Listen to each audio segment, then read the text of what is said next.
that had been dying for 300 years. Not quickly, not all at once, but slowly, generation after generation, their numbers fell. Their children grew weaker. Their hope faded like stars at dawn. They lived on a small moon called Seven. Once, long ago, it had been a beautiful place. Green forests covered the hills. Rivers flowed clean and cold. They built cities and farms and schools. They were a peaceful people with 4 arms and skin the color of pale stone. They loved music and stories and growing things in the rich soil. Then the Dominion Collective came. The Collective was a group of powerful species who controlled a large part of the galaxy. They did not come to trade or talk. They came to take. Their massive ships blocked out the sun. Their machines tore open the ground. They wanted the rare metals buried deep beneath the surface of Seven. The mining lasted 50 years. When the Collective finished, they left behind a ruined world. The forests were gone. The rivers were poisoned. The soil was dead and gray. And they who had numbered in the millions were reduced to a few 100,000 survivors. The Collective did not kill them. That would have required effort. Instead, they simply left. They marked Seven as a depleted resource zone and removed it from their maps. They were forgotten. For 300 years, they survived in underground caves. They grew pale fungus for food. They collected water from deep wells. They told their children stories about the green world that once existed above them. Each generation was smaller than the one before. Each year, more of them died. Other ships came sometimes. They would see them in the sky, bright points of light moving among the stars. 17 different species visited their system over the centuries. Some of them even scanned the moon and detected the survivors below the surface. None of them stopped. None of them helped. They learned to expect nothing from the galaxy. They learned that they did not matter. They were a dying species on a dead world, and no one cared. Then the humans arrived. The exploration vessel Starbound Hope dropped out of faster-than-light travel on a Tuesday morning, Earth time. It was a medium-sized ship with a crew of 42. Their mission was simple: map unexplored systems, collect data, and report back to Earth Command. Captain Daniel Hayes stood on the bridge and looked at the main screen. Seven appeared as a gray ball hanging in space. According to their star charts, it was classified as lifeless. "Picking up something strange, Captain," said Lieutenant Ben from the navigation station. He was a young man with red hair and a habit of chewing his lower lip when he concentrated. "Energy readings from the surface. Very faint, but definitely there." Daniel frowned. "What kind of energy?" "Hard to say. Could be natural, could be." Ben paused and checked his instruments again. "Could be artificial." Lieutenant Commander Morgan looked up from her station. She was the ship's, responsible for studying alien life. She was in her late 30s with short brown hair and sharp eyes that missed nothing. "If there's even a chance of life down there, we should investigate." Daniel considered this. Their mission plan called for them to survey the system and move on. There were dozens more systems waiting for them. Stopping to investigate every strange reading would put them behind schedule. But something in his gut told him to listen too. "Take us into orbit," he said. "Let's get a closer look." As the Starbound Hope moved closer to Seven, the readings became clearer. There were definitely artificial structures beneath the surface. More than that, there were life signs. Thousands of them. "Captain," said, her voice tight with surprise, "there are people down there." The crew stared at their screens in silence. How could there be people on a world marked as dead? Daniel made a decision. "Prepare a landing team. I'm going down personally." Chief Engineer Torres looked up from his station. He was a big man with thick arms and a calm way of speaking. "Captain, regulations say you should stay on the ship." "I know what regulations say," Daniel replied. "Get the shuttle ready." 1 hour later, Daniel stood at the entrance to an underground cave system. Was beside him, along with 4 security officers and Doctor, the ship's medical officer. The air was thin and cold. The walls of the cave were smooth, worn down by centuries of hands touching them. A group waited for them in the darkness. Daniel had seen many alien species in his years of service. He had learned not to judge by appearance, but even so, they made his heart hurt. They were thin, far too thin. Their forearms hung loose at their sides. Their large eyes, meant for seeing in darkness, looked up at the humans with a mixture of fear and desperate hope. An old stepped forward. His name was, and he had been the leader of his people for 60 years. He had watched 3 generations born into darkness. He had buried more of his people than he could count. He had stopped believing that anyone would ever come. "You have found us," said. His voice was weak but steady. 17 species have passed through this system since the collective left. You are the first to land. Daniel felt shame on behalf of a galaxy he had never known. Why did no one help you? His thin shoulders moved in what might have been a shrug. We have nothing, no resources, no power, no value. In the eyes of the galaxy, we do not exist. Doctor was already scanning, though, with her medical equipment. Her face grew more concerned with each reading. "Captain, these people are severely malnourished. Many of them are sick, if they don't get help soon." She did not finish the sentence. She did not need to. Walked deeper into the cave. She saw families huddled together for warmth. She saw children with hollow cheeks and tired eyes. She saw old people lying on stone beds, too weak to move. And she saw something else. On the walls, carved into the rock, there were pictures. Images of green forests and blue rivers. Images of a world that no longer existed. They had been carving their memories into the stone, so that their children would know what they had lost. Returned to Daniel's side. There were tears in her eyes. "We have to help them."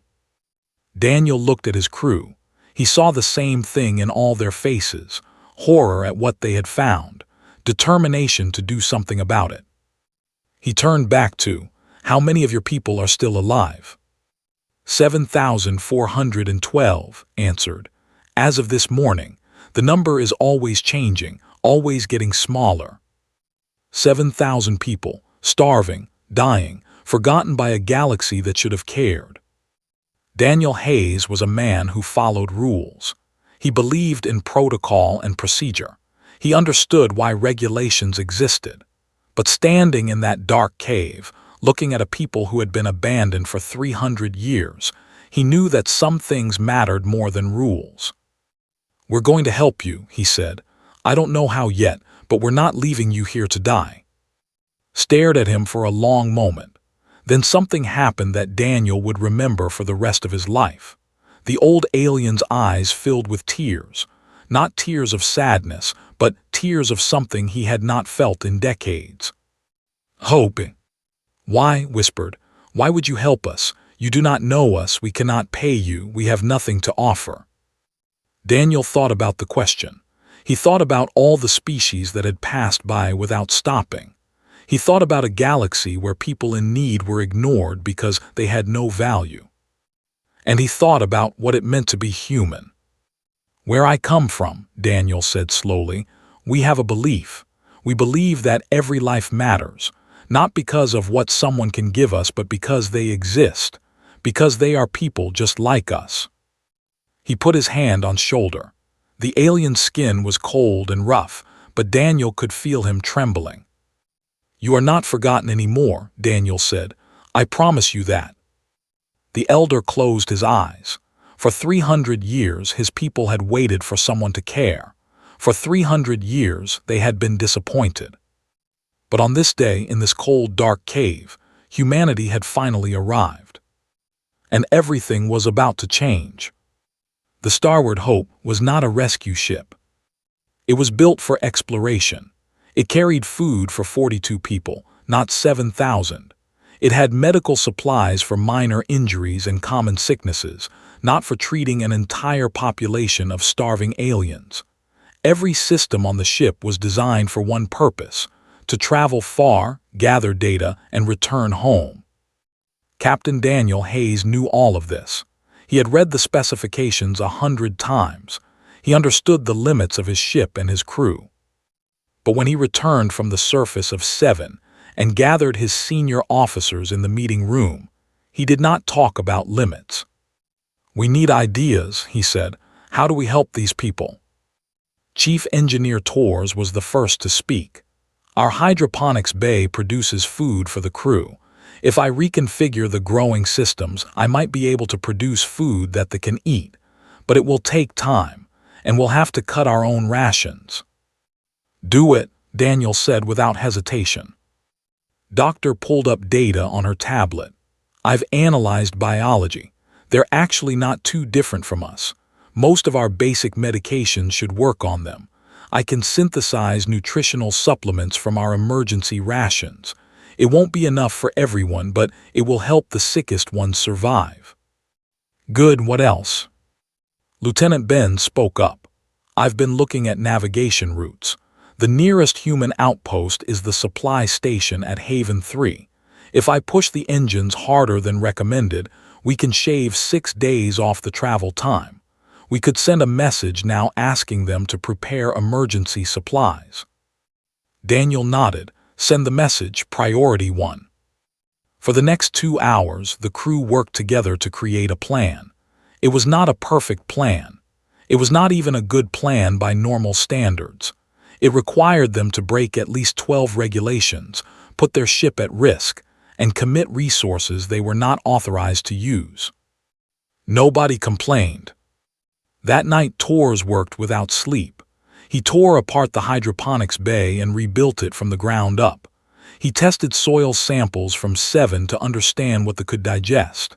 He made mistakes, corrected them, and kept going. By morning, the first batch of compatible food was growing under artificial lights. Doctor set up a medical station in the ship's cargo bay. She trained 5 crew members in basic medical care. Then she went down to the surface and began treating the sickest, working until her hands shook from exhaustion. Morgan spent her days in the caves, learning everything she could about them. She recorded their language, their customs, their history. She listened to their stories about the world they had lost, and she made sure that Daniel had accurate information to include in his report to Earth Command.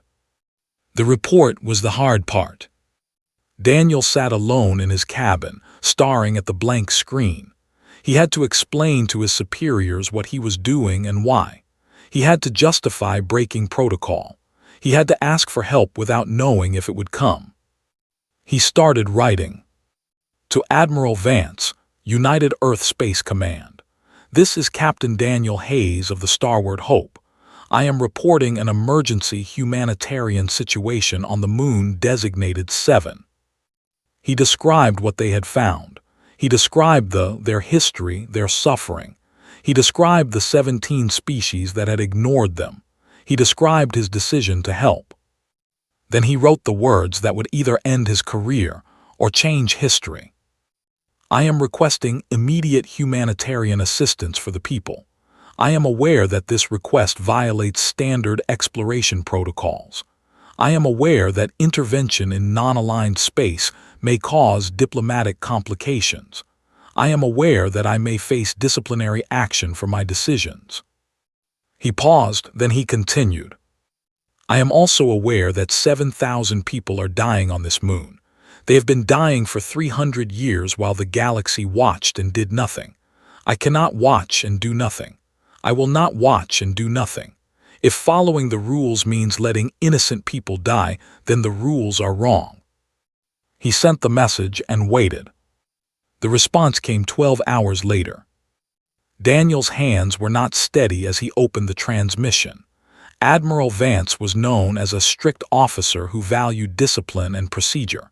She had built her career on following rules. If anyone was going to order him to abandon it would be her. The message began playing. Admiral Vance appeared on the screen. She was an older woman with gray hair and a face that rarely showed emotion. She looked directly at the camera as she spoke. Captain Hayes, I have received your report and reviewed your actions. You have violated multiple protocols. You have made commitments you were not authorized to make. You have put your ship and crew at risk for people who are not citizens of Earth." Daniel felt his stomach drop. Then Admiral Vance did something unexpected. She smiled. It was a small smile, barely visible, but it was there. "I would have done exactly the same thing," she said. "What kind of people would we be if we left them there to die? I am authorizing full humanitarian assistance for the population. 4 ships are being diverted to your location. The cargo freighter New Horizon will bring emergency shelters and food. The medical frigate Mercy will bring doctors and equipment. 2 escort vessels will accompany them in case of complications." She leaned forward slightly. "Keep me updated on what you need, Captain, and don't let anyone tell you that you did the wrong thing. What you're doing is exactly what humanity should be doing. Vance out." The message ended. Daniel sat in silence for a long moment. Then he laughed. It was a laugh of relief, of joy, of amazement. He had expected to be alone. He had expected to fight for every scrap of support. Instead, Earth was sending 4 ships to help strangers on a forgotten moon. He went to tell his crew. The next 7 days were a blur of activity. The Starward Hope became a center of operations. Supplies were moved. Plans were made. Problems were solved. The crew worked harder than they ever had in their lives, and not one of them complained. When the New Horizon arrived with its cargo of shelters, they watched in amazement as humans they had never met began setting up structures on the surface of their world. Real buildings with solid walls and warm heating. Places where people could live above ground for the first time in generations. When the Mercy arrived with its team of doctors, finally allowed herself to rest. She had been awake for 4 days straight. She had treated hundreds of patients. She had saved lives that would have been lost without her. Now there were fresh doctors to continue the work. The escort vessels took up position in orbit, their weapons ready in case the Dominion Collective objected to the human presence. So far, there had been no response from the Collective, but everyone knew that would not last forever. On the 8th day, Elder asked to speak with Daniel privately. They met in one of the new shelters, sitting on simple chairs that had been brought from Earth. Outside, children were playing in artificial sunlight for the first time in their lives. Their laughter echoed across the rocky ground. "I have lived a long time," said slowly. "I have seen many things, but I have never seen anything like this." Daniel watched the children playing. "Like what?" "Your people, they work without rest. They give without asking for payment. They treat my people like we matter." His voice cracked slightly. "We do not understand this. For 300 years we learned that we have no value, and now you tell us we do." "You always had value," Daniel said. "The galaxy just forgot how to see it." Was quiet for a moment. Then he asked the question that had been weighing on him since the first day. "What do you want from us, Captain Hayes? What do humans want in return for this help?" Daniel had thought about this question many times. He had known it would be asked. The galaxy operated on exchanges. You give something, you get something. That was the rule everywhere. Except among humans. "We have a saying on Earth," Daniel said. "Today you, tomorrow me." It means that anyone can need help someday. So we help others without expecting anything back, because helping is the right thing to do. Stared at him. That is not how the galaxy works. "No," Daniel agreed. "It's not, but it's how humans work, and maybe," he smiled slightly, "maybe that's why we're here, to show the galaxy a different way." The old closed his eyes. When he opened them again, there were tears on his face.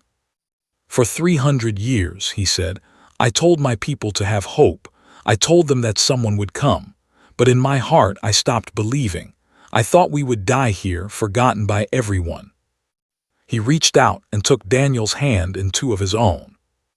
"You have given my people something more valuable than food or medicine or shelter. You have given us back our belief that the universe contains goodness. That is a gift we can never repay."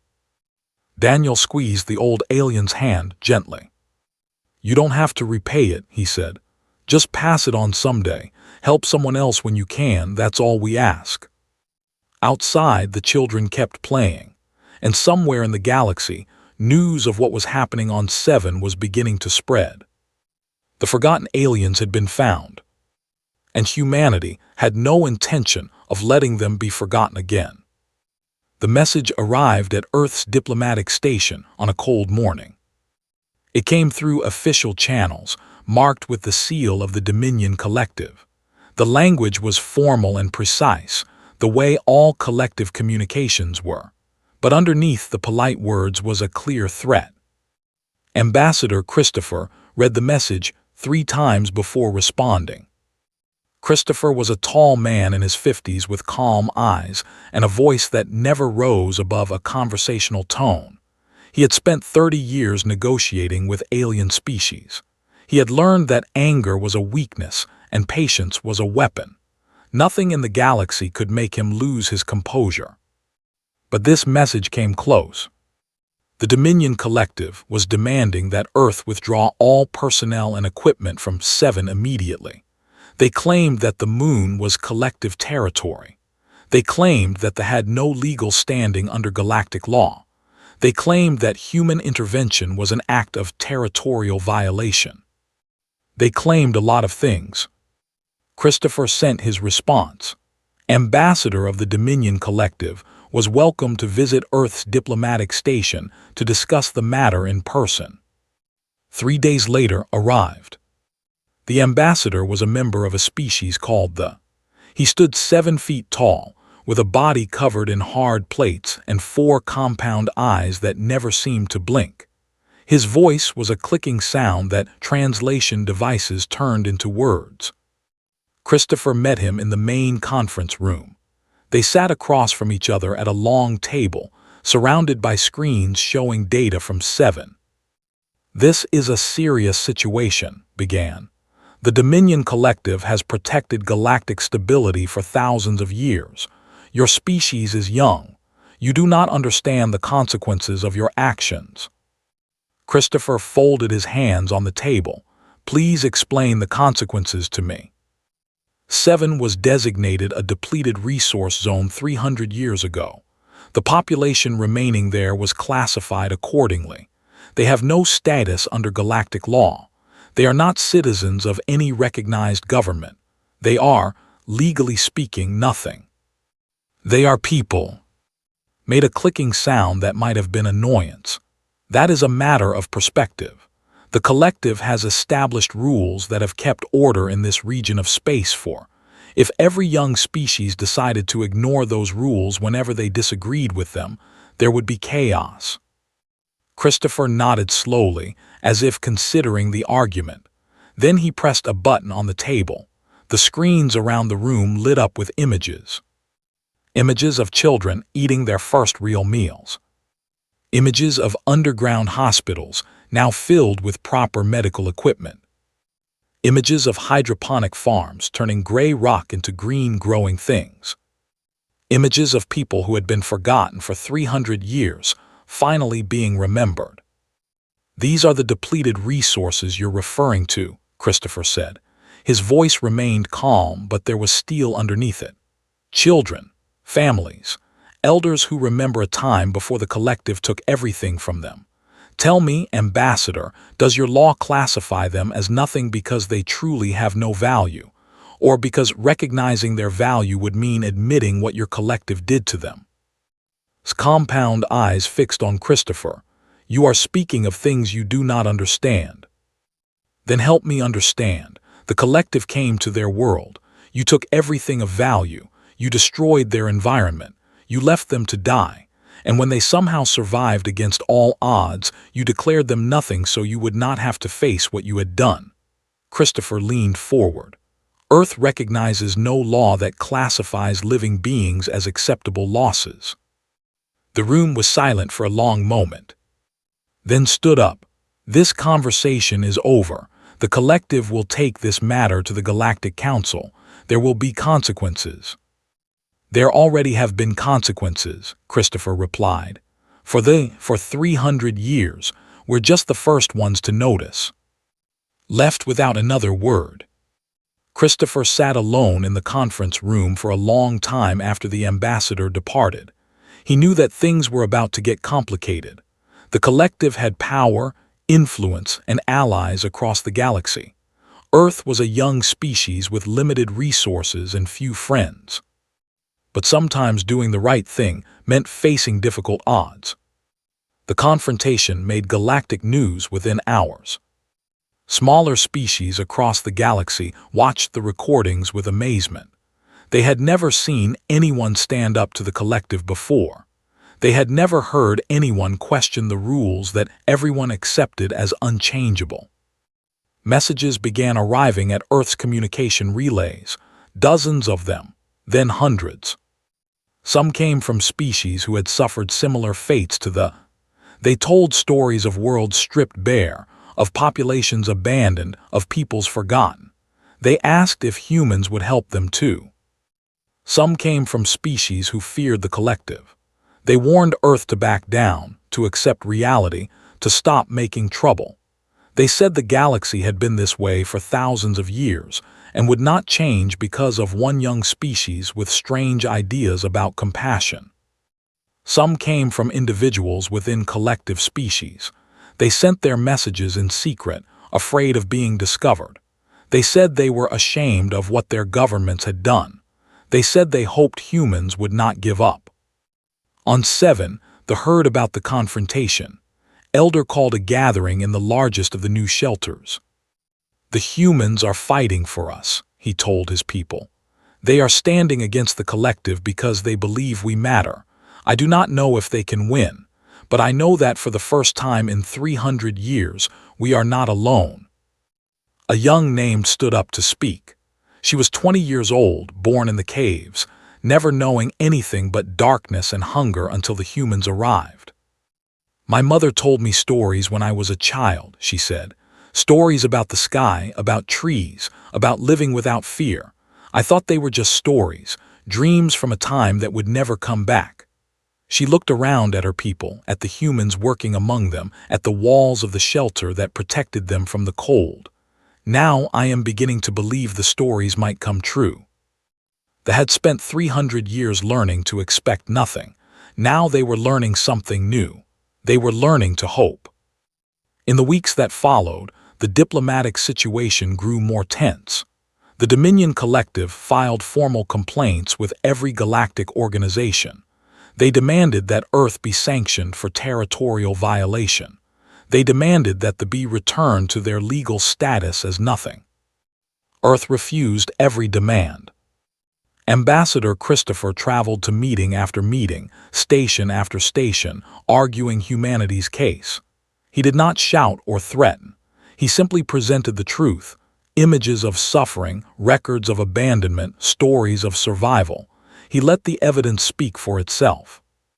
Slowly, opinions began to shift. Species that had been afraid to oppose the collective started asking questions. If the could be declared nothing, what about other small populations? What about other abandoned worlds? What about anyone who became inconvenient to those in power? The collective had built their authority on the idea that their rules kept order. Now people were starting to wonder if the rules kept order, or just protected the powerful. On 7, the work continued. More shelters were built, more farms were planted. The population, which had been declining for 3 centuries, stabilized for the first time. Children were being born who would never know the darkness of the caves. Captain Daniel Hayes received orders to return to Earth for debriefing. Before he left, he visited Elder one last time. "I have to go," he said, "but I promise you Earth will not abandon you. Other people will come, other ships will arrive. You are not forgotten." Nodded slowly. His eyes, so tired for so long, now held a light that had not been there before. "Captain Hayes," he said, "when you first came to our caves, I asked you why you would help us. You told me that where you come from, every life matters. I did not understand this.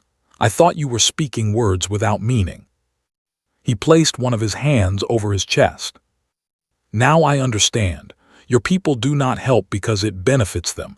They help because they cannot stand to see suffering. They help because inside their hearts they feel our pain as their own." He smiled weakly. "I have lived a very long time. I have met many species. I have never met one like yours." Daniel did not know what to say, so he simply took the old alien's hand and held it. "Take care of your people," he said finally. "I will see you again." He walked back to the shuttle that would take him to the Starward Hope. As he climbed aboard, he looked back at the moon that had been forgotten for so long. Lights shone in the new shelters, and humans worked side by side. Children played on ground that had been barren for centuries. The galaxy was watching. Some were angry, some were afraid, some were inspired. And somewhere in the dark between the stars, the Dominion Collective was deciding what to do next. The real test was still coming. 3 years passed. The moon of 7 was transformed. Where there had been gray rock and silence, now there were agricultural domes glowing with green light. Where there had been darkness and despair, now there were schools and medical centers and homes built on the surface. Where there had been a dying people waiting for the end, now there was a community growing stronger every day. Morgan, the who had first insisted on investigating the strange readings from the moon, now held the rank of captain. She commanded the permanent research station that Earth had built on 7. Her job was to oversee the integration of human knowledge, and she loved every moment of it. Though it turned out had much to teach. 300 years of surviving in resource-scarce conditions had taught them things that no other species knew. They had developed techniques for growing food with almost no water. They had created medicines from the pale fungus in their caves. They had learned to build tools from almost nothing and make them last for generations. Human scientists studied these techniques with amazement. They adapted them for use on Earth colony worlds where water was scarce. They incorporated medical knowledge into their own research. The who had been told they had nothing of value were contributing to the advancement of human civilization. But the exchange went both ways. Children now learned human mathematics and engineering alongside their own traditions. Farmers used Earth technology to make their crops grow faster and stronger. Doctors worked in hospitals equipped with the most advanced human medical equipment. Two cultures, so different in origin, were learning to grow together. Tors, the engineer who had rebuilt the Starward Hope's hydroponics bay in a single sleepless night, had never returned to his old life. He had stayed on 7, working to build the infrastructure that they needed. And somewhere along the way, he had fallen in love. Her name was the young woman who had spoken about her mother's stories at the gathering 3 years ago. She had been assigned to work with on the agricultural systems. At first, their communication was awkward, limited by language barriers and cultural differences. But slowly, they learned to understand each other. They married in a ceremony that combined human and traditions. Elder performed the blessing, his voice stronger than it had been in decades. Hundreds of humans attended, celebrating not just a marriage but a symbol of what their two peoples were building together. The population had nearly doubled in 3 years. Refugees from other collective abandoned worlds had heard the stories about what was happening on 7. They had traveled dangerous routes through space, risking everything to reach the moon where aliens actually cared about them. They found homes waiting for them and work and hope. But not everyone was happy with the changes. The Dominion Collective had watched the growth of human influence with increasing anger. For 3 years, they had filed complaints and made threats and demanded that Earth withdraw. For 3 years, Earth had refused. Now the collective decided that words were not enough. Ambassador delivered the ultimatum personally. He did not come to Earth's diplomatic station this time. Instead, he broadcast the message on all galactic frequencies so that everyone would hear. Earth has been given every opportunity to correct its behavior, announced. It has refused. The Dominion Collective therefore issues the following statement. All human personnel and equipment must be removed from the system within 30 standard days. Failure to comply will result in consequences. He did not specify what those consequences would be. He did not need to. Everyone knew that the collective had a fleet of warships that dwarfed anything Earth possessed. The message caused panic among some human officials. They argued that Earth should not risk war for the. They said it was not worth dying for strangers on a distant moon. They urged the government to negotiate, to compromise, to find a way to satisfy the collective without abandoning the completely. Admiral Vance listened to all of these arguments. Then she convened a meeting of the highest military officials in Earth Command. "I need to ask you a question," she said, "and I need you to answer honestly, regardless of what you think I want to hear." The officers looked at each other, uncertain. "If we leave," Vance continued, what happens to the refugees who came to 7 because they believed we would protect them? What happens to the children who have only known life under human protection?" No one answered. They all knew what would happen. The collective would not simply leave the alone. They would make an example of them. They would show the galaxy what happened to people who thought they could escape their classification as nothing. "We made a promise," Vance said.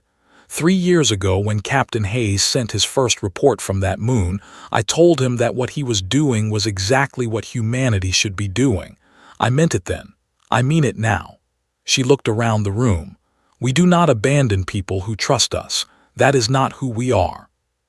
The vote was unanimous. Earth would not withdraw from 7. The decision was transmitted to the same day. Captain Morgan gathered the population in the largest dome on the moon and read the message aloud. "The United Earth Space Command has considered the ultimatum from the Dominion Collective. Our response is as follows. We will not abandon our friends. We will not break our promises. We will not surrender innocent people to those who would harm them.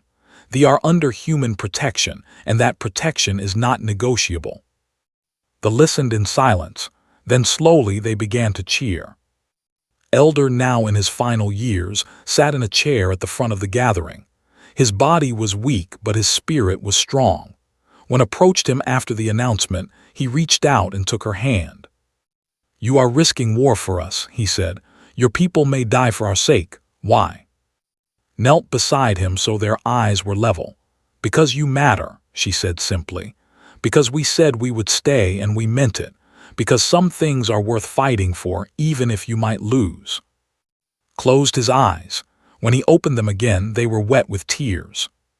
"For 300 years," he whispered, "no one cared if we lived or died. Now your entire species is willing to fight for us." He shook his head slowly. "I do not understand humans, but I thank the universe for them." The 30 days passed quickly. On 7, preparations were made for the worst. Emergency shelters were reinforced. Food supplies were stored underground. Evacuation routes were planned, even though everyone knew there was nowhere to evacuate to. Tors worked around the clock to strengthen the settlement's defenses. Worked beside him, her 4 hands moving with the efficiency that came from generations of surviving against impossible odds. They did not talk about what might happen if the collective attacked. They did not need to. In orbit above the moon, the human presence had grown. More ships had arrived over the years, research vessels and cargo freighters, and more recently, military escorts. It was not a fleet. It was not even close to matching the collective's power, but it was something. Admiral Vance had sent everything she could, every ship that could be spared, every crew that volunteered. They knew the odds. They came anyway. On the 29th day, Elder called for. He was lying in his bed, too weak to stand. His voice was barely a whisper. "I do not think I will live to see what comes next," he said. "My body has been tired for a long time. I have stayed because my people needed me, but now they have you." Sat beside him holding his hand. "Don't give up, we need you." Smiled faintly. "I am not giving up, I am letting go. There is a difference." He looked at her with eyes that had seen 300 years of suffering and 3 years of hope. Promise me something. Anything. Promise me that whatever happens tomorrow, you will not let my people forget what humanity did for us. Promise me that the children will know the story. Promise me that even if the worst comes, they will remember that they were loved. Felt tears running down her face. I promise. Nodded slowly, then he closed his eyes. He died that night peaceful, surrounded by people who loved him. The next morning, the 30th day, they held a funeral for the leader who had guided them through the darkest centuries of their history. They buried him on the surface of the moon, under the light of the agricultural domes, in soil that had been brought back to life by human technology. And as they mourned, sensors detected something approaching. The Dominion collective fleet was coming. The collective fleet arrived on the 31st day. 200 warships emerged from faster-than-light travel in perfect formation. They spread across the system like a dark wave, their weapons armed, their shields raised.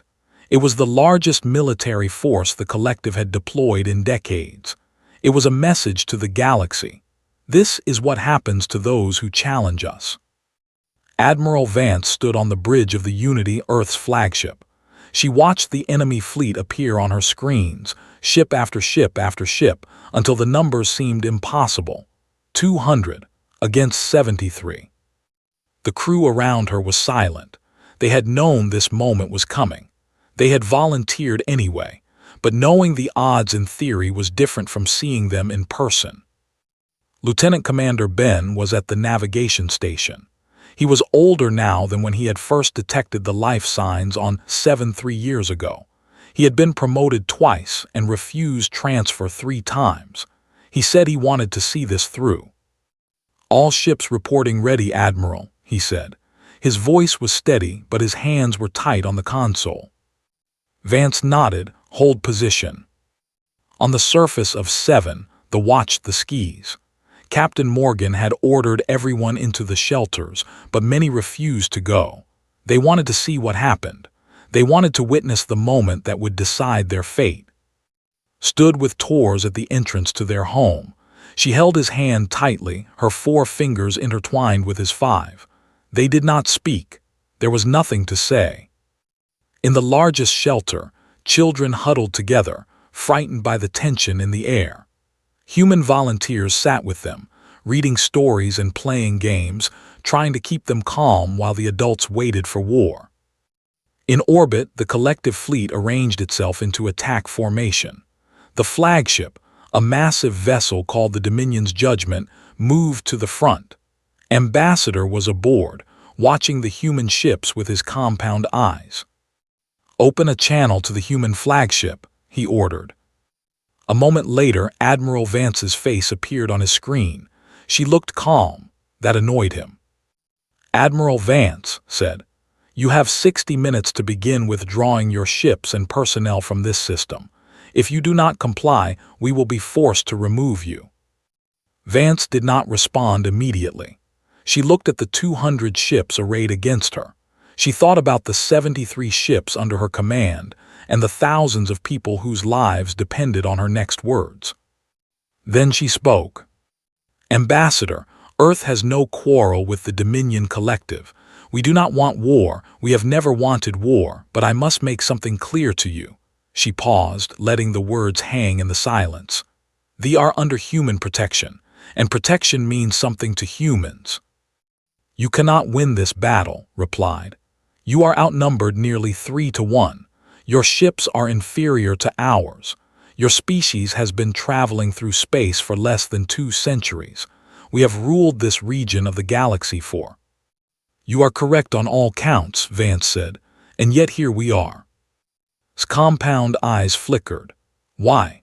Why would you risk extinction for aliens you have known for only 3 years? What possible value could they have to you?" Vance thought about the question. It was, she realized, the same question that Elder had asked Captain Hayes in that dark cave 3 years ago. "Why would you help us?" "Because they are people," she said. "Because they were suffering, because we could help. In our culture, ambassador, that is reason enough. That is foolishness. Perhaps, but it is human foolishness, and it has brought us here, 73 ships standing between 200 and a moon full of innocent people. Vance leaned forward slightly. I will not fire the first shot, but if you fire at us, we will fight, every ship, every crew member, down to the last. And when you lose, then we will lose defending people who trusted us. That is better than abandoning them. She straightened in her chair. Your move, ambassador. The channel closed. For the next 6 hours, nothing happened. The two fleets faced each other across the darkness of space. Neither moved, neither fired. The tension was almost unbearable. During those hours, something unexpected occurred. Messages began arriving at both fleets, not from each other but from across the galaxy. Small species who had watched the situation develop for 3 years finally found their courage. They sent statements of support for Earth. They questioned the collective's authority. They wondered aloud what would happen to them if they ever became inconvenient. Trade agreements were mentioned. Diplomatic relationships were questioned. Species that had been quiet and obedient for centuries suddenly had opinions. The collective had always ruled through power, but also through acceptance. Everyone accepted that this was how the galaxy worked. Everyone agreed that the strong did what they wanted, and the weak accepted it. Now, for the first time, people were disagreeing. Ambassador received report after report. A minor species was threatening to reduce trade. A client world was asking about the treatment of abandoned populations. An allied government was expressing concern about the precedent being set. The collective could destroy the human fleet. That was not in question. But what would happen after? What would the galaxy think of them? How many relationships would be damaged? How many allies would begin to question their loyalty? For the first time in his long career, was uncertain. He opened a channel to the Dominion's Judgment's Command Council. We could win this battle, he told them, but I am no longer certain we should fight it. On the Unity, Admiral Vance waited. She did not know what was happening on the collective flagship. She did not know if the end was coming in minutes or hours. She only knew that she would not be the one to start shooting. The 7th hour began. Then, without warning, the collective fleet began to move. Ben tensed at his station. Admiral, they're changing formation. Vance watched the screens. The 200 ships were turning, not toward the human fleet, away from it. What are they doing? Someone asked. The answer came a moment later. Ambassador's face appeared on the screen. Admiral Vance, the Dominion Collective has reconsidered its position. We will not engage your forces at this time. However, this matter is not resolved. We will be watching, and if humanity continues to disrupt galactic stability, we will respond. Vance kept her face neutral, but her heart was pounding. We understand. You have won nothing today. You have only delayed the inevitable. Remember that. The channel closed. The collective fleet turned and vanished into faster-than-light travel. In minutes, they were gone. On the bridge of the Unity, no one moved. They could not quite believe what had happened. Then Ben let out a breath he had been holding for 6 hours. They left, he said. They actually left. Admiral Vance finally allowed herself to smile. Transmit a message to the surface. Tell them it's over. On 7, the announcement spread like wildfire, poured out of the shelters, looking up at the sky where the enemy fleet had been. They saw only stars. Morgan stood at the center of the settlement, surrounded by cheering crowds, and humans embraced each other, crying and laughing at the same time. Children ran through the streets, not understanding what had happened but knowing it was something good. Found in the crowd and threw all 4 arms around her. They did not abandon us, she said, tears streaming down her face. They stayed. Held her tightly. We always will. Later that night, when the celebrations had quieted, walked to the small hill where Elder was buried. She stood beside his grave in the light of the agricultural domes, looking up at the stars. "We did it," she said quietly. "We kept our promise. Your people are safe." The wind blew across the surface of the moon, carrying the sounds of distant laughter and music. Somewhere, children were singing. "I wish you could see this," continued. "I wish you could see what we're building together, humans and working side by side, learning from each other, growing together." She smiled through her tears. "You believed in us when no one else did. Thank you for that." She stayed there for a long time, watching the stars. In the weeks that followed, word of the standoff spread across the galaxy. Other forgotten species began reaching out to Earth. Abandoned colonies, marginalized civilizations, peoples who had been told they were nothing, now asking if humans might see them as something. The messages asked the same question, over and over. Would the humans help them too? Ambassador Christopher, back on Earth, gathered his team to discuss the situation. "We're receiving hundreds of requests for assistance," one of his aides reported. "More every day. Some of these situations are very complex. Some are very dangerous. The collective is watching everything we do." Christopher nodded slowly. He thought about Elder's question, about what humanity meant. "Prepare a response," he said finally, "for all of them." "What should it say?" Christopher looked out the window at the blue sky of Earth. Somewhere out there among the stars, people were suffering. People who had been forgotten. People who needed help. "Tell them we're coming." And humanity, being humanity, answered yes. They answered yes to every request, not because it was easy, not because it was safe, not because it benefited them. They answered yes because it was right. Because in a galaxy that had forgotten how to care, one young species still remembered. And they would never stop reminding everyone else.